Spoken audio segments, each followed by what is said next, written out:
The career mistake that could cost you $750,000. Job seekers are suffering from a crisis of confidence. The competition for talent has never been hotter. Unemployment stands at 3.7%, the lowest rate in more than a decade, but many, a new survey finds, are still afraid of pushing back on the terms of an offer. That could end up costing employees hundreds of thousands of dollars over the course of a career. 64% of job hunters accept the first salary figure quoted to them. While the most likely group to make this blunder is younger, inexperienced first-time job seekers, they aren't alone. Almost 60% of experienced workers age 45 to 54 also admit that they didn't negotiate for higher pay either, according to a of 50,000 Americans conducted by Online Job Hub. Accepting that first offer shortchanges the value of your talents. Job site Glassdoor discovered, through analyzing its user salary database last year, that the average U.S. employee was or 13.3%. And a study published in the Journal of Organizational Behavior found that those who ask for a wage increase boost their starting salaries by, on average.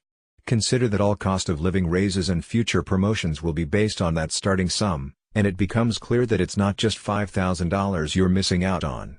Because of this compounding effect, even for a small annual increase, can be significant.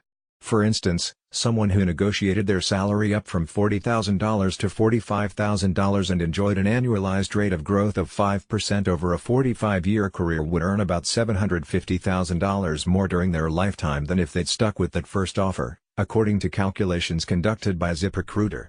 Oddly enough, financial pressure is often what holds workers back from asking. 4 in 10 job seekers say money worries led them to feel like they had to accept the first job offer they received. Fears that attempting to negotiate will cause an employer to view them negatively or rescind the offer altogether further fuel such feelings. It is very unlikely negotiating will lead to an offer disappearing. Most employers say that when a candidate negotiates, it conveys confidence in their own abilities and in their sense of worth, Julia Polak, ZipRecruiter's labor economist, tells. Of course, requests need to be reasonable and should have a solid reason behind them. Employers will be far more likely to accept if you can make a case for why your skills are worth that price. While there's no crystal ball to predict how a company will react to your negotiating attempts, there are to ensure your request for greater compensation comes across in a polite, professional manner. The most important thing to remember is that ZipRecruiter found another common reason people fail to negotiate was simply because they didn't know they could. Most employers say that when a candidate negotiates, it conveys confidence in their own abilities and in their sense of worth. During the Great Recession, employers held most of the leverage in hiring conversations, but job seekers now don't just have to take or leave an offer as it is, says Polak. Job openings currently exceed unemployed job seekers by more than 1 million, putting job seekers in a much stronger bargaining position. To win over the best talent, organizations need to be attractive, and salary is one of the clearest ways to snag the best recruit. After all, 40% of those seeking a new job were doing so because they were unhappy with their compensation package.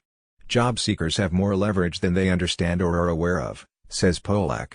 So next time the phone rings with a job offer, go ahead and ask for a little more. Want more tips like these? NBC News Better is obsessed with finding easier, healthier and smarter ways to live. And follow us on,